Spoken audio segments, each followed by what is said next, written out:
I'm really good at this stuff. Your countries are going to hell. In America, we've taken bold action to swiftly shut down uncontrolled migration. Once we started detaining and deporting everyone who crossed the border and removing illegal aliens from the United States, they simply stopped coming. They're not coming anymore. We're getting a lot of credit, but they're not coming anymore. I'm really good at predicting things, you know. They actually said during the campaign they had a hat, the best-selling hat. Trump was right about everything. And I don't say that in a braggadocious way, but it's true. I've been right about everything. And I'm telling you that if you don't get away from the green energy scam, your country is going to fail. And if you don't stop people that you've never seen before, that you have nothing in common with, your country is going to fail. I'm the president of the United States, but I worry about Europe. I love Europe. I love the people of Europe. And I hate to see it being devastated by energy and immigration. This double-tailed monster destroys everything in its wake, and they cannot let that happen any longer. You're doing it because you want to be nice. You want to be politically correct, and you're destroying your heritage. They must take control strongly and immediately of the unmitigated immigration disaster and the fake energy catastrophe before it's too late. We cannot normalize cruelty. We cannot normalize hatred. We cannot normalize xenophobia and racism. If we're going to tell a story, let's not tell it slant. Let's tell all the truth. When we speak of migrants, we speak of Mami Ewusi Mensah Frimpong, a judge on the U.S. District Court for the Central District of California. She's the first black female judge on any of California's 4 federal district courts. She was born here in America to immigrant parents from Ghana. We speak of Peter Bosman, a medical doctor in Ghana who moved to the town of Piran in Slovenia in the 1980s and later became the first black mayor of Piran, the first black mayor in Slovenia and in the whole of Eastern Europe. We speak of T. Michael, the iconic Ghanaian Norwegian artist and designer. And of course, we speak of the late Kofi Annan, former United Nations Secretary General.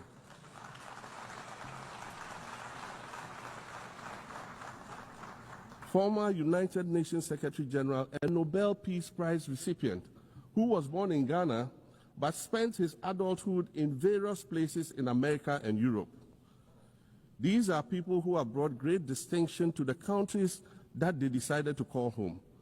Just as the migrants and the children of migrants before them did, I dare say these are not invaders. These are not criminals. You cannot claim to be the United Nations while disregarding the voice of 54 nations. It is not possible. Africa is no longer willing to wait on the margins of global governance while decisions about peace, security, and development are made without our understanding, without our perspectives, and without our voice. Africa's exclusion is not only unacceptable, unfair, and grossly unjust, it also undermines the very credibility of the United Nations, this organization. Africa dominates most of the Security Council agenda, provides some of the largest contingents of UN peacekeeping forces, and bears the heaviest costs of instability. Yet we remain the only continent without a permanent seat at the main table where decisions about our destiny are made. Walking these halls, I realized that the United Nations was not built from harmony. It grew out of the ashes of war and the grief watered by the collective memory of what happens when dialogue and cooperation fails. Its foundation is not peace achieved, but peace pursued, fragile, imperfect, necessary, not just worth fighting for, but requiring a fight. And today, 80 years on, we gather to honor what has been achieved. Nations rebuilt, walls of division lowered, millions lifted by the shared will. But these are victories worth remembering, but the story is unfinished. The cracks in the foundation calls us to repair, to act, not to retreat. Our world bleeds before our eyes. Children in conflict zones, nations silenced by hunger and war. And it begs the question, Are we witnessing the collapse of conscience in real time? Because behind every pact, there are people. Behind every statistic, there is a story. And behind every commitment that we sign, there are lives depending on whether we honor our words or not. And so this is not the time to feel powerless, because yes, hope and despair can coexist in the same breath, because healing is not linear. The United Nations is not a monument, it is a mirror. And it reflects what we have dared to imagine 80 years ago. And today, here, it asks, will we dare again? Will we dare to work better together? Because if the past proves that we can build peace from ashes, then the present demands that we build it again, louder, braver, together. I speak as a global peace advocate, not because peace is easy, but because silence is complicity, and so I will not be silent. You know, I used to think that peace was a place, a final destination we arrive at after all wars have ended. But I have come to understand that peace is not a line that we cross. It is a choice that we make over and over and over again, especially when it is the hardest, especially when it feels far away. Peace is not a silence we force into people's mouths. It is not the absence of war, but the presence of understanding. They have come to Southern Africa to teach us democracy. A country that was opposed to our liberation, a country that supported colonial regimes, the apartheid regime in South Africa, the white racist minority regime in Zimbabwe, now Rhodesia, now Zimbabwe, the Portuguese colonial governments in Mozambique, in Angola, in Guinea-Bissau, and Cape Verde, today is coming to Africa to teach us about democracy. A country that has toppled so many governments in Africa, that has led so many coups in Africa and other parts of the world, a country that has killed so many of our leaders in Africa and other parts of the world. The killers of Patrice Lumumba, those who toppled Kwame Nkrumah, those who killed Nasser, those who killed Muammar Gaddafi, today are coming to teach us about democracy. A country that has been built on brutal force, on enslavement of other human beings, on the humiliation of Africans, the exploitation of Africans, the plunder of Africa, today is coming to teach us about democracy.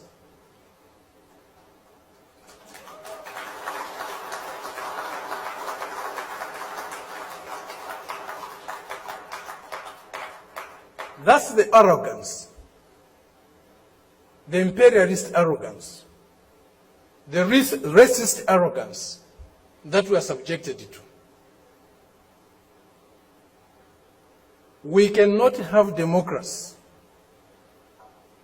where there is hegemony of the strongest, mightiest imperialist power. We cannot have democracy where a country's resources, a country's decisions are dictated to by another country. A country that is dominated by another country cannot be democratic. A country that lacks sovereignty cannot be democratic. A people that cannot decide for themselves cannot be democratic. A colony, a neo-colony cannot be democratic. That's why today, even at the United Nations, membership is on the basis of sovereignty. Only sovereign nations can be members of the United Nations, because only sovereign nations can decide for themselves. A colony cannot be a member of the United Nations. It's not by accident. It's not a mistake. If you have no respect for the dignity of others, if you have no respect for the sovereignty of other countries, you cannot claim to be a champion of democracy. Welcome back, family. You know, we have come to across several videos of African leaders and how they're doing, how they're acting at the UN summit. You have seen all that has happened. Donald Trump has humiliated African leaders, speaking with the, he just feels like he's the only leader. He's the king. He has the right and authority to speak whenever, just the way he wants. I wonder sometimes what makes African leaders to go and attend these summits, because they're not going to do anything that represents the people. They're going to make a lot of addresses. There are a lot of noise. But when it comes to the ground, they're doing nothing to their people. When they come, their countries are the same. People are suffering. The problems are there are the same, and they are still existing where they left. So what is the reason of them going to attend these summits? That's where I brought this title of Captain Ibrahim Traore and all that he was trying to say earlier, before all that happened. We know all that Ibrahim Traore and the Sahel leaders, all that they have passed through. We know everything that has happened to that region. We know all the military leaders, everything that has happening against them. And this is the time I've come to confirm that all these Sahel leaders were right.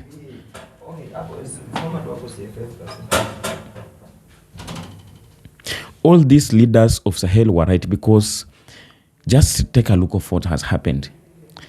Today, Donald Trump is the president of United States. America is the superpower of the world. We know that. But he is just the president, just like the others. He was also voted just like the other leaders. So whenever these people or those African leaders, the world leaders, come to meet at a certain place where they are going to attend a certain meeting or like this of summits, they have the same rights. They have to be treated equal, because they are all the commander-in-chiefs of their countries. So why does he have to come and start to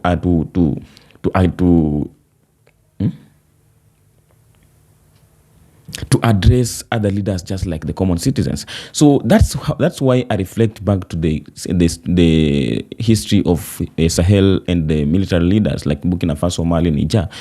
Those leaders saw everything that is coming, and they know all that is happening. So them withdrawing out of ECOWAS and maybe decide that they are going to stand by themselves and do things on their own, make their own policies and do everything that maybe they feel like it's going to help them in their countries. That's the best decision that they made. So all African leaders have been humiliated. We have seen a clip of Cyril Ramaphosa, the president of South Africa.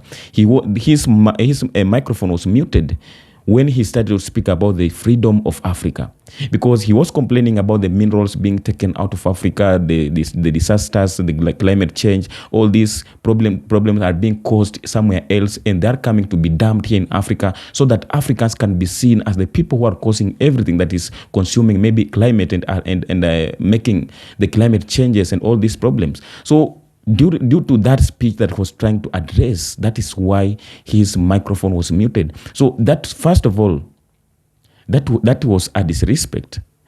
Cyril Ramaphosa is the head of state, the commander-in-chief of South Africa.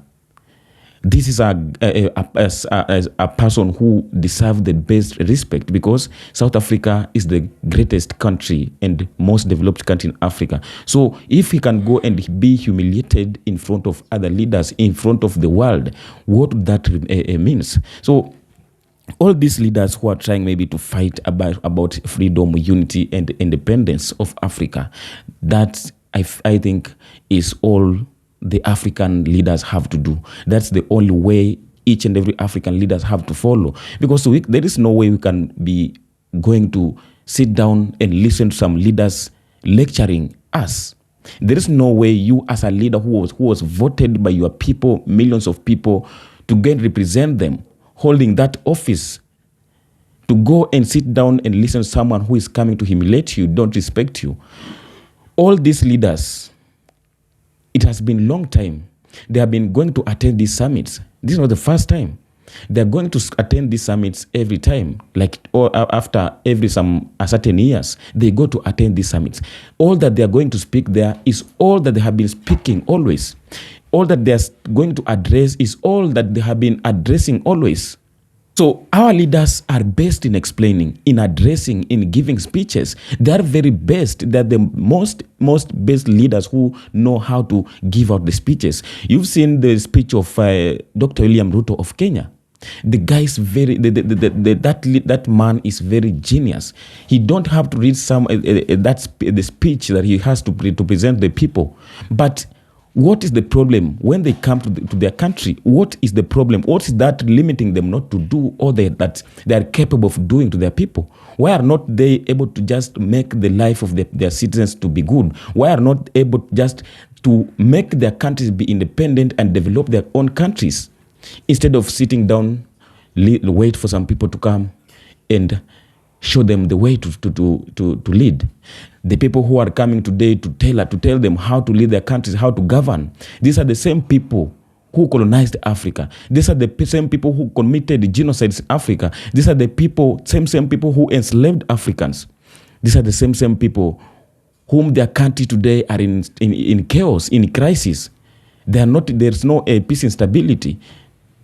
Their economy has been shaken, and they still have the courage to come and lecture Africans, telling them on how to govern their countries. So I think this is the time African leaders have to sit down by themselves and make their own decision and know how they're going to govern their countries. How are they going to govern their people? How are they going to make their countries develop without depending in some maybe foreign aid, some loans and everything that they're doing today, maybe to feel like it's the only way that they're going to develop their countries.